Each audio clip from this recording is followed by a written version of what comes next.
Bom dia! Começamos agora mais uma edição do Diário da Macedônia. Hoje, em uma edição mais que especial, iremos contar a história dele, Alexandre III da Macedônia, comumente conhecido como Alexandre o Grande, e para os íntimos, Xandinho. Para integrar nosso programa de hoje, temos aqui 3 convidados.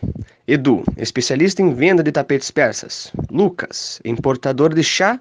E Luiz, vendedor de sarcófagos. E eu, Otávio, Leão Lobo da Macedônia. Um bom dia a todos.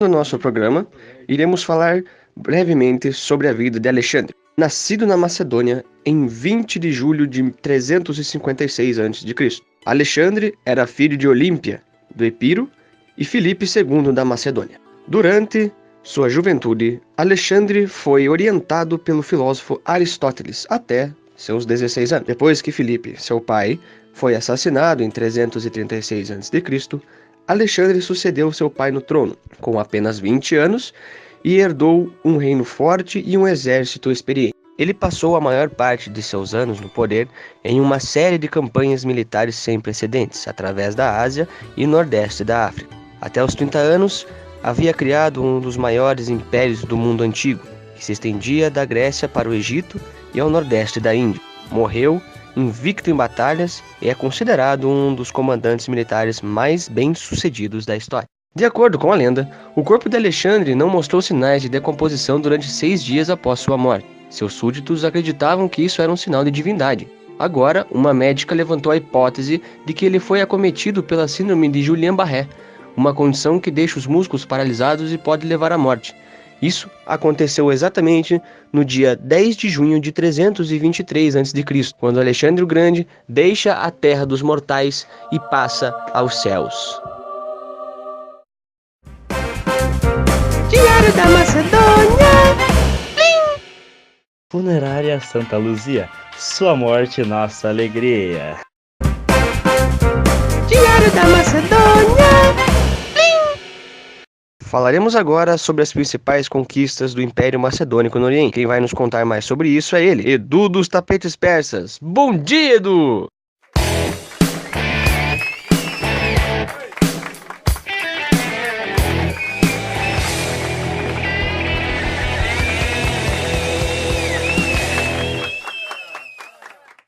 Bom dia, Tavinho. Bom dia, ouvintes. Uma das principais conquistas de Alexandre foi sobre o Império Persa. Em 334 a.C., Alexandre cruzou o Estreito de Dardanelos, na atual Turquia, e na Ásia avançou o Rio Grânico, onde alcançou a primeira vitória sobre os persas. Em 333 a.C., Dário III, rei persa, foi ao encontro de Alexandre na Batalha de Isso. Quando os dois estavam frente a frente, Alexandre disse: "Vem tranquilo, afoba não." Assim, conseguindo a sua segunda vitória sobre os persas, e Dário III fugiu. Em 332 a.C., Alexandre dominou a Síria e passou pelo Egito, e no mesmo ano fundou Alexandria. Em 331 a.C., Alexandre enfrentou Dário III novamente, cujo resultado foi a queda definitiva da Pérsia. Com Dário morto, Alexandre foi proclamado rei sucessor da dinastia persa em 330 a.C. Esse foi o grande Edu. Muito obrigado pelo papo. Voltamos já já. Uma pequena pausa e um novo convidado virá. Diário da Macedônia. Pensou em chá? Pensou no chá do Lucas, os melhores chá do mundo. Diário da Macedônia. Estamos de volta, pessoal. Agora com ele, o Senhor dos Mortos, aquele que transforma a sua tristeza na alegria dele, Luiz do Sarcófago. Seja bem-vindo, Luiz.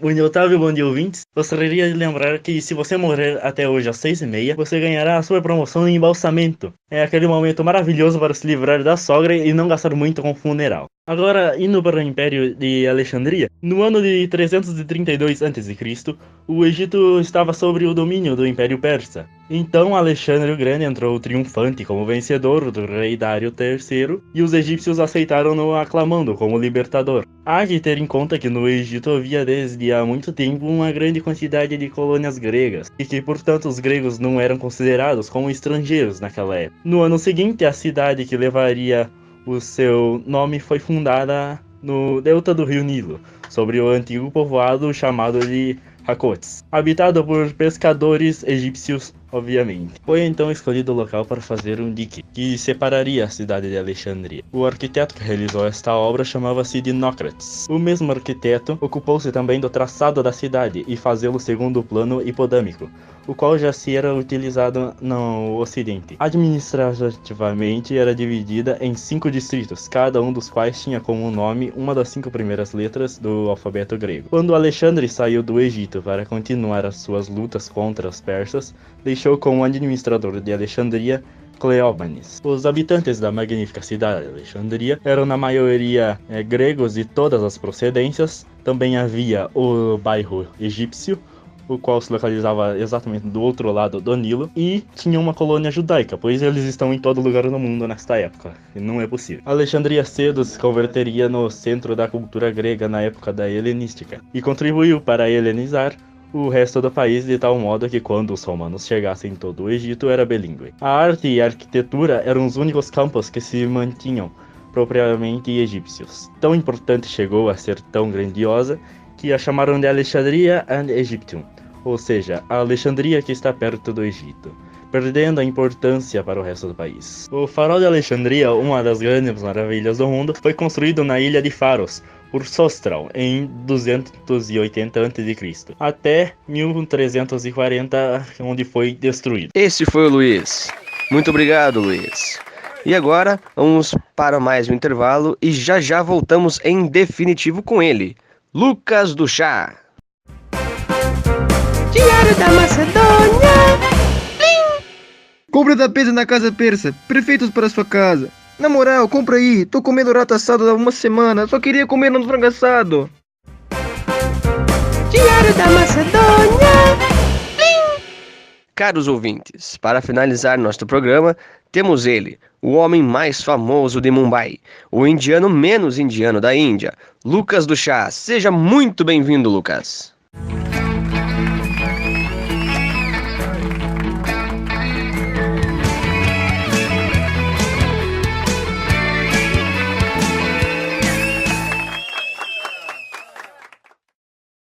Bom dia, Otávio e ouvintes. Irei falar sobre a última conquista de Xandinho, que é sobre a Índia. Após a conquista da Pérsia, ele permaneceu quieto e apenas curtindo a vida, o luxo e os prazeres asiáticos. Conspirações começaram a surgir, e isso levou à morte até do seu general Parmênio. Alexandre sabia que se o exército ficasse parado, se tornaria vítima desses crimes. Ele começou a preparar a sua nova expedição, que era rumo à Índia. Vale ressaltar que isso era o grande sonho de Alexandre. Ele aguardou os períodos de chuva passar e no ano de 327 a.C. partiu para a conquista. Assim que ele chegou à Índia, o rei hindu Taxis foi ao encontro com uma enorme comitiva e ele ofereceu todo o ouro e paz, assim se rebaixando a Alexandre. Alexandre ficou muito triste, pois queria guerrear, porém continuou sua jornada, e ao chegar perto do rio de Dapis, soube do rei de Poro, aonde não iria se render. Após a intensa batalha, Poro não se rendia, então Xandinho resolveu chamar Taclis para tentar conversar com ele, mas Taclis acabou sendo morto por Poro, e a batalha continuou. Após novos conflitos, Poro finalmente caiu, mas Xandinho, como ficou impressionado pela raça do rei, acabou dando um reino maior que ele possuía antes. Antes de Xandinho continuar sua viagem,